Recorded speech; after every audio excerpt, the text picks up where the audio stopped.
నమస్తే, welcome to right angle. Rahul Gandhi విదేశీ పర్యటనల గురించి చాలా సంవత్సరాలుగా చర్చ నడుస్తోంది. అండ్ ఆయన విదేశీ పౌరసత్వానికి సంబంధించినటువంటి అంశం కూడా ఇప్పుడు కోర్టు పరిధిలో ఉంది. అలహాబాద్ హైకోర్టు దానికి సంబంధించి ఎఫ్ఐఆర్ నమోదు చేయమని చెప్పింది.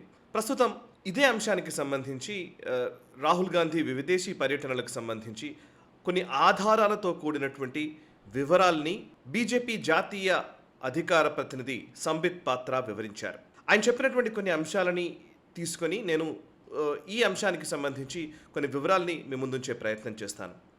సో ఫస్ట్, రాహుల్ గాంధీ గత కొంతకాలంగా, అంటే ఇంతకు ముందు కూడా మనం చూసాము, రాజ్నాథ్ సింగ్ గారు హోమ్ మినిస్టర్గా ఉన్నప్పుడు 2017 ఆగస్టు 8వ తేదీన రాజ్నాథ్ సింగ్ గారు అప్పుడు హోమ్ మినిస్టర్గా ఉన్నప్పుడు పార్లమెంట్ సాక్షిగా చెప్పినటువంటి విషయం ఏంటంటే, అంతకుముందు అంటే 2017లో ఈ స్టేట్మెంట్ వచ్చిందంటే అంతకుముందు 2 సంవత్సరాలు 2015 నుంచి ఇప్పటి వరకు 2 సంవత్సరాల్లో రాహుల్ గాంధీ 72 రోజులు విదేశీ పర్యటనల కోసం వెళ్ళారు.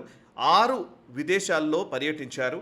అండ్ అవేవి కూడా వాటికి ఎస్పీజీ కవర్, అంటే ఆయనకి ఎస్పీజీ నుంచి స్పెషల్ ప్రొటెక్షన్ గ్రూప్ నుంచి భద్రత ఉంటుంది. ఎందుకంటే ప్రధానమంత్రి తనయుడు, గతంలో మాజీ ప్రధానమంత్రి తనయుడు కాబట్టి ఆయన చాలా ఇంపార్టెంట్ ఫ్యామిలీ ఈ భారతదేశంలో అని అనుకున్నాం కాబట్టి, సో ఆ రాహుల్ గాంధీ ఎక్కడికి వెళ్ళినా సరే ఆయన ఎస్పీజీ ప్రొటెక్షన్ ఇస్తుంది. కానీ ఎస్పీజీ ప్రొటెక్షన్ లేకుండా 6 విదేశీ పర్యటనలకు వెళ్లారు, 72 రోజులు విదేశాల్లో ఉన్నారు అని పార్లమెంట్లో రాజ్నాథ్ సింగ్ గారు హోమ్ మినిస్టర్ స్థాయిలో ప్రకటించారు. అండ్ ఆ తర్వాత అమిత్ షా గారు హోమ్ మినిస్టర్ అయిన తర్వాత మొన్నీ మధ్య కూడా ఎస్పీజీ ప్రొటెక్షన్కి సంబంధించినటువంటి బిల్లులో అమెండ్మెంట్ తీసుకొస్తున్నటువంటి సందర్భంలో దాని మీద చర్చ జరుగుతున్నటువంటి టైంలో కూడా అనేక అంశాలు ఆయన వెల్లడించడం జరిగింది. అండ్ మొన్నీ మధ్య కూడా రాహుల్ గాంధీ ఎప్పుడెప్పుడు అంటే బడ్జెట్ సెషన్స్ జరుగుతున్నప్పుడే రాహుల్ గాంధీ విదేశాల్లో పర్యటిస్తున్నటువంటి అంశాల గురించి రాహుల్ గాంధీ వరుస పెట్టి అనేక వివరాలు తెలియజేశారు. దానిపైన ఒక వీడియో కూడా నేను మీ ముందుకు తీసుకొచ్చాను. ఆ వీడియోని మీరు ఈ డిస్క్రిప్షన్లో చూడవచ్చు.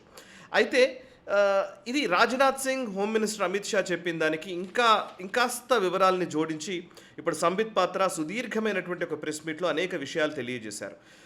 ఫస్ట్ మనకు అర్థం కావాల్సింది, రాహుల్ గాంధీ విదేశీ పర్యటనలకు వెళితే తప్ప, మోదీ గారు వెళ్ళట్లేదా, లేకపోతే మిగతా నాయకులు ఎవరు వెళ్ళట్లేదా, ఇవన్నీ మాట్లాడతారు. ఆ ప్రశ్నకు ముందే నేను సమాధానం చెప్తున్నాను. నరేంద్ర మోదీ కానీ లేకపోతే అధికారిక స్థాయిలో ఎవరు వెళ్ళినా కానీ, ఎవరైతే ప్రజాప్రతినిధులు అవుతారో, ప్రజాప్రతినిధులు విదేశీ పర్యటనలకు వెళుతున్నప్పుడు ఎఫ్సిఆర్ఏ నిబంధనల్లోని, ఎఫ్సిఆర్ఏ చట్టంలోని సెక్షన్ 6 ప్రకారం ఏ ప్రజాప్రతినిధి అయినా, ప్రభుత్వ అధికారి అయినా, లేకపోతే ఒక కీలకమైనటువంటి వ్యవస్థల్లో నడున్నటువంటి జడ్జిల దగ్గర నుంచి న్యాయపరంగా కావచ్చు, వీటిలో కావచ్చు, అఫీషియల్స్ ఎవరైనా సరే ఫారెన్ విజిట్స్ చేస్తే ఎవరు వాళ్ళని హోస్ట్ చేస్తున్నారు, అంటే ఎవరి ఆహ్వానం మేరకు అక్కడికి వెళుతున్నారు, ఒకవేళ ఏదైనా కార్యక్రమంలో ఆయన అక్కడ పాల్గొనాలంటే కనుక ఆ సదరు సంస్థ లేదా ఆ సదరు వ్యక్తి ఎవరైతే ఆ కార్యక్రమాన్ని హోస్ట్ చేస్తున్నారో దానికి సంబంధించిన వివరాల్ని మినిస్ట్రీ ఆఫ్ హోమ్ అఫేర్స్కి తెలియజేయాలి. వాళ్ళ పర్మిషన్ తీసుకుని కానీ విదేశీ పర్యటనలకు వెళ్ళడానికి వీల్లేదు. సరే, పర్సనల్ ట్రిప్స్ వేరు. అఫీషియల్గా ఏదైనా సరే ఒక దేశానికి వెళ్ళినప్పుడు ఆ దేశంలోని వాళ్ళు ఎవరైనా ఇన్వైట్ చేసినా, అక్కడ ఏదైనా కార్యక్రమాన్ని హోస్ట్ చేస్తున్నా దానికి permission ministry of home affairs నుంచి తీసుకోవాలి. ఎందుకంటే భారతదేశము బ్యాన్ చేసినటువంటి ఆర్గనైజేషన్స్ లేదా భారతదేశానికి వ్యతిరేకంగా ఉన్నటువంటి ఆర్గనైజేషన్స్ వేదికలపైన మన భారతదేశానికి సంబంధించిన అధికారులు, కీలకమైనటువంటి వ్యక్తులు, ప్రజాప్రతినిధులు పాల్గొనడం వల్ల భారత ప్రతిష్టకు భంగం కలుగుతుంది. కాబట్టి ఈ నిబంధన ఉంది. సో అయితే రాహుల్ గాంధీ అనేక విదేశీ పర్యటనలకు వెళ్ళారు. అక్కడ హోస్ట్ చేసినటువంటి వ్యక్తుల వివరాలు ఏమీ తెలియజేయకుండా అన్డిస్క్లోజ్డ్గా రాహుల్ గాంధీ ఫారెన్ టూర్స్ కొన్ని జరిగాయి. కొన్ని డిస్క్లోజ్ చేసినటువంటి ఉన్నాయి. అయితే దాంట్లో ఉన్నటువంటి అంశం ఏంటంటే, ఇందులో పర్సనల్ ట్రిప్స్గా వెళ్ళారనుకోండి, ఒకవేళ పర్సనల్ ట్రిప్గా రాహుల్ గాంధీ విదేశాలకు వెళ్తే కనుక ఇన్కమ్ ట్యాక్స్ రూల్స్ ప్రకారం పర్సనల్ ట్రిప్కి వెళ్ళినప్పుడు దానికి అయ్యే ఖర్చులు, లేకపోతే దానికి ఎవరైతే స్పాన్సర్ చేశారో వాళ్ళకి సంబంధించిన వివరాలు అవన్నీ కలిపి జమా ఖర్చులతోటి బ్యాలెన్స్ షీట్ వాళ్ళ ఐటీ రిటర్న్స్లో ఫైల్ చేయాల్సి ఉంటుంది. సో ఐటీ రిటర్న్స్లో ఫైల్ చేయడం మాత్రమే కాదు, ఐటీ రిటర్న్స్ని బేస్ చేసుకుని వాళ్ళ ఆదాయం ఎంత, వాళ్ళకు ఉన్నటువంటి అసెట్స్ ఎంత, లయబిలిటీస్ ఎంత, వీటికి సంబంధించిన వివరాలని ఈవెన్ ఎలక్షన్ అఫిడవిట్లో కూడా పొందుపరచాల్సి ఉంటుంది. సో అందుకే మనం ఎన్ని ఆస్తులు ఉన్నాయి, ఎన్ని అప్పులు ఉన్నాయి, ఇవన్నీ కూడా ఎలక్షన్ అఫిడవిట్కి చూపించాల్సి ఉంటుంది. సో ఇవన్నీ కూడా రూల్స్. ఈ రూల్స్ అన్నింటినీ బేఖాతరు చేసి రాహుల్ గాంధీ అనేక విదేశీ పర్యటనలకు వెళ్ళి వచ్చినటువంటి ఉదంతాల్ని ఇప్పుడు సంబిత్ పాత్ర ఒక్కొక్కటిగా వివరించడం జరిగింది. ఆ డీటెయిల్స్ చెప్తాను నేను. సో మొన్నీ మధ్యన ఎందుకు ఈ విషయం వచ్చింది అని అంటే కనుక, 3 మే రోజులు, మే 3వ తేదీన ఒమన్లో రాహుల్ గాంధీ కనిపించారు. అంటే పర్యటించారు అనే కంటే పర్యటన అన్నాం అనుకోండి, ఏదైనా సరే అధికారిక పర్యటనగా మనం చూడాల్సి ఉంటుంది. ఎవరో కాంగ్రెస్కి సంబంధించినటువంటి వ్యక్తులు పిలవడమో, లేకపోతే ఓవర్సీస్ కాంగ్రెస్ నాయకులు ఇన్వైట్ చేయడమో, ఇంకోటో మాట్లాడుకోవచ్చు. బట్ ఇక్కడ సమస్య ఏంటంటే ఎక్కడికి వెళ్ళారో ఎవరిని కలిశారో తెలియదు. అందులోనూ ఎస్పీజీ భద్రత ఉన్నటువంటి వ్యక్తి ఎవరికి చెప్పా పెట్టకుండా వెళ్ళిపోయి విదేశాల్లో ఉన్నట్లయితే కనుక అక్కడ ఏదైనా దాడి జరిగితే, అక్కడ ఏమైనా జరిగితే దానికి ఎవరు బాధ్యులు అంటే దానికి సమాధానం ఉండదు. సో ఇప్పుడు మస్కట్లో ఆయన మొన్న కనిపించారు. మే 3వ తేదీన ఒక విజువల్ వచ్చింది. మస్కట్కి ఎందుకు వెళ్ళారు, ఎవరిని కలవడానికి వెళ్ళారు, ఎవరికీ తెలియదు. ఇక ఇలాంటి సంఘటనలే అనేకం ఉన్నాయి.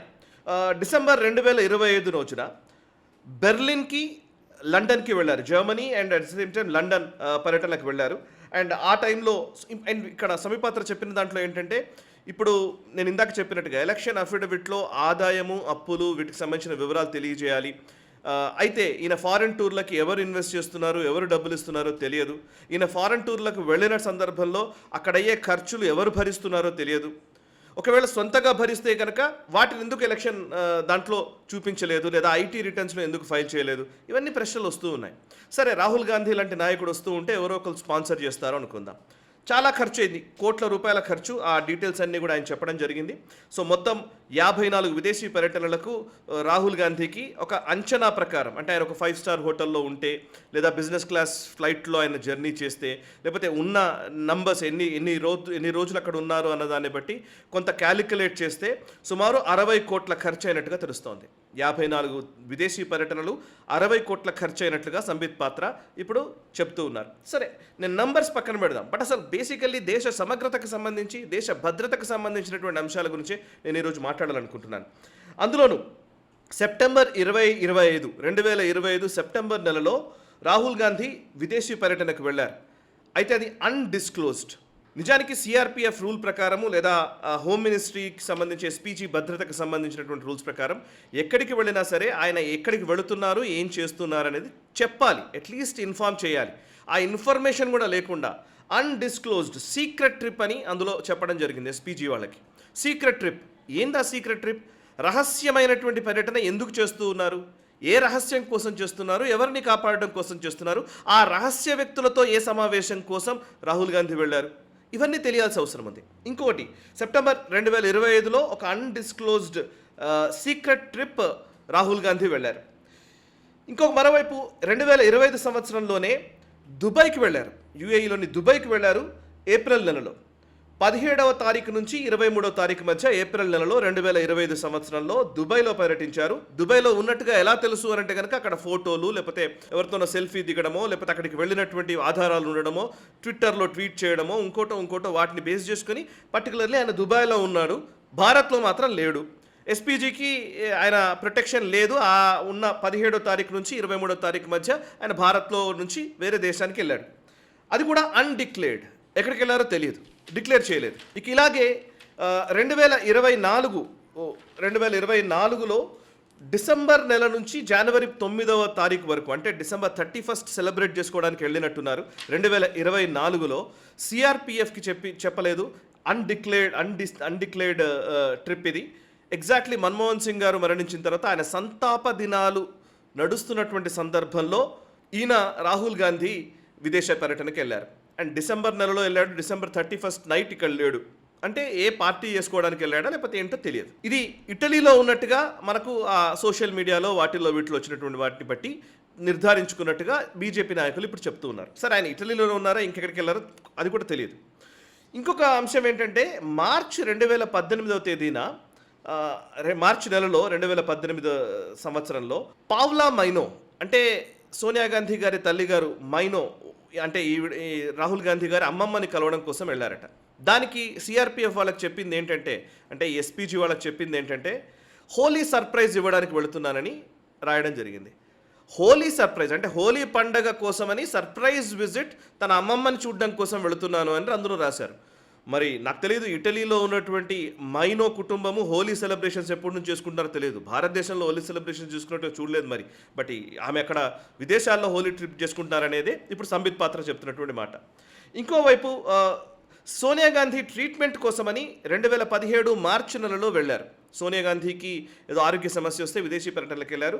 అప్పుడు సిటీ ఏ నగరంలో ట్రీట్మెంట్ అనేదాన్ని విత్ హెల్డ్ అని చెప్పారు. అంటే ఏం తెలియదు, దాన్ని ఎవరికి అర్థం కాని పరిస్థితి. సో ఇక మరొక వైపు కొన్నిసార్లు రాహుల్ గాంధీకి పాపం ప్రెషర్ ఎక్కువైపోతుంది. ఇక్కడ భారతదేశంలో జోడో యాత్రనో లేకపోతే ఏదో ఒక నాయకులతో మాట్లాడడమో, ఆయన రోజంతా బిజీగా ఉంటారు, రాజకీయాల్లో బిజీగా ఉంటారు, మొత్తం ఎలక్షన్స్ హడావిడిలో ఉంటారు, ఎలక్షన్స్ అంతా ఆయన ఒంటి చేత్తో నడుపుతూ ఉంటారు. సో ఇట్లాంటి ఒక ఒత్తిడి ఉన్న సమయంలో ఎన్నో ఎన్నికల్ని ఆయన ఒంటి చేత్తో గెలిపించుకొని వస్తుంటారు. కాబట్టి ఆయనకు పాపం స్ట్రెస్ ఎక్కువైపోయేమో. కొన్ని సందర్భాల్లో ఆయన అన్డిస్క్లోజ్డ్ ట్రిప్స్లో ఆయన కొన్నిసార్లు మెన్షన్ చేసింది ఏంటంటే మెడిటేషన్ కోసం వెళుతున్నారు రాహుల్ గాంధీ అని మెన్షన్ చేయడం జరిగింది. సో రాహుల్ గాంధీ ఒత్తిడి తాళలేక మెడిటేషన్ కోసం వేరే దేశాలకు వెళుతున్నారని ఆయన మెన్షన్ చేసినటువంటి సందర్భాలు కూడా ఉన్నాయని సంబిత్ పాత్ర ఆ డీటెయిల్స్ని పొందుపరచడం జరిగింది. 2019 అక్టోబర్ నెలలో బ్యాంకాక్కి వెళ్లారు మెడిటేషన్ కోసం. నిజంగా బ్యాంకాక్కి మెడిటేషన్ కోసం వెళ్ళేటువంటి నాయకుడిగా రాహుల్ గాంధీకే పేరు దక్కుతుంది డెఫినెట్లీ. అండ్ ఇంకోవైపు కాఠ్మండూకి వెళ్లారు 2022 మే నెలలో. కాఠ్మండూ పర్యటన, నేపాల్లోని కాఠ్మండూలో మనకు బాగా గుర్తుండి ఉంటుంది. ఎందుకంటే గాల్వాన్ క్లాష్ జరిగిన తరువాత ఒక సందర్భంలో రాహుల్ గాంధీ చైనా ఆర్మీ మన ఆర్మీని కొడుతూ ఉన్నారు, వాళ్ళ మీద విపరీతమైన దాడులు చేస్తున్నారు, చైనా విపరీతంగా మన భూభాగాలను ఆక్రమించుకుందని ఒక నెరేటివ్ రాహుల్ గాంధీ బిల్డ్ చేశారు. 2022 మే నెలలో సడన్గా ఒక్కసారి ఒక నైట్ క్లబ్లో ఆయన కనిపించారు. కాఠ్మండూలో నైట్ క్లబ్లో ఒక వీడియో కూడా వైరల్ అయింది. అప్పుడు ఇమేజెస్ అవన్నీ కూడా ఉంటాయి. అప్పుడు నేను కూడా ఒక వీడియో చేశాను. అండ్ అదే సందర్భంలో ఆయన కాఠ్మండూలో ఉన్నటువంటి చైనా అంబాసిడర్గా చెప్పబడుతున్నటువంటి వ్యక్తిని కలిశారనే ఒక ఆరోపణ కూడా అప్పుడు వచ్చింది. సో కాఠ్మండూలో నైట్ క్లబ్లో రాహుల్ గాంధీ ప్రత్యక్షమయ్యారు. ఇంకోవైపు 2021 డిసెంబర్ నెలలో జనవరి వరకు, అంటే డిసెంబర్ 31 నుంచి 31 ఆయన బయటనే సెలబ్రేట్ చేసుకున్నాడు. ఆల్మోస్ట్ అప్పుడప్పుడు ఆయన ఈ 31 నైట్ సెలబ్రేట్ చేసుకోవడానికి వెళుతూ ఉంటారేమో మనకు తెలియదు. కానీ డిసెంబర్ నెల నుంచి జనవరి ఫస్ట్ వీక్ వరకు, డిసెంబర్ లాస్ట్ వీక్ నుంచి జనవరి ఫస్ట్ వీక్ వరకు 2021-22 మధ్య అన్డిక్లేర్డ్ ట్రిప్, విదేశీ ట్రిప్ రాహుల్ గాంధీ వెళ్ళడం జరిగింది ట్రిప్కి. ఇక మరొక వైపు కొన్ని సందర్భాల్లో అన్డిక్లేర్డ్ ట్రిప్స్ జరిగిన సందర్భాల్లో మన భారతదేశంలో కూడా కీలక పరిణామాలు చోటు చేసుకున్నాయి. ఆయన డిసెంబర్ 2020 నుంచి జనవరి 2021 మధ్య, డిసెంబర్ ఎండ్ నుంచి జనవరి ఫస్ట్ వీక్ మధ్య 2020-21 మధ్య కాలంలో ఇటలీలోని మిలాన్లో పర్యటించారు. కరెక్ట్గా అదే టైంలో ఇక్కడ మన ఫార్మర్స్ ప్రొటెస్ట్ జరుగుతోంది. ఓవైపు విదేశీ పర్యటనలు, ఇంకోవైపు డిసెంబర్ 31లు, అదేవిధంగా అదే సమయంలో మన భారతదేశంలో అలజడి వాతావరణము. వాటికి లింక్ ఉందా? ఖచ్చితంగా ఉంటుందనే అనుమానం అయితే ఖచ్చితంగా వస్తోంది. ఇంకా జూలై 2022 డిక్లేర్ చేయకుండా వెళ్ళిపోయినటువంటి ట్రిప్ అది.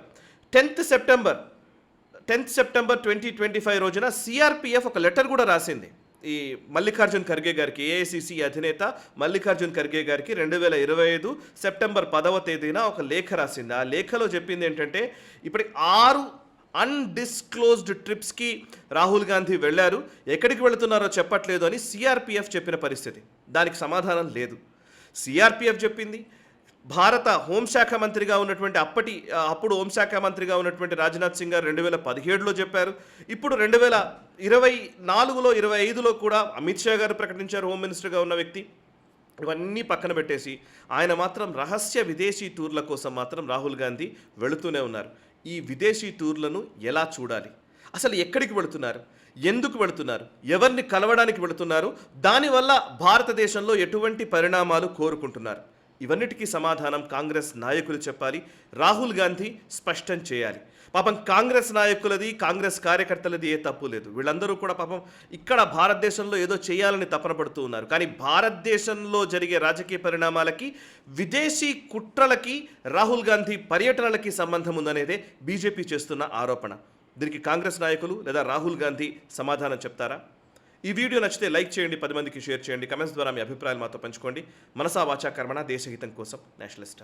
ఈ వీడియో మీకు నచ్చినట్టయితే లైక్ చేయండి, 10 మందికి షేర్ చేయండి, అలాగే కామెంట్ల రూపంలో మీ అభిప్రాయాలను మాతో పంచుకోండి. Nationalist hub group of channels ను సబ్స్క్రైబ్ చేసుకుని తెలుగునాట జాతీయవాద జర్నలిజాన్ని ప్రోత్సహించండి. ఈ వీడియో కింద ఉన్న బెల్ ఐకాన్ పై క్లిక్ చేయడం మర్చిపోవద్దు.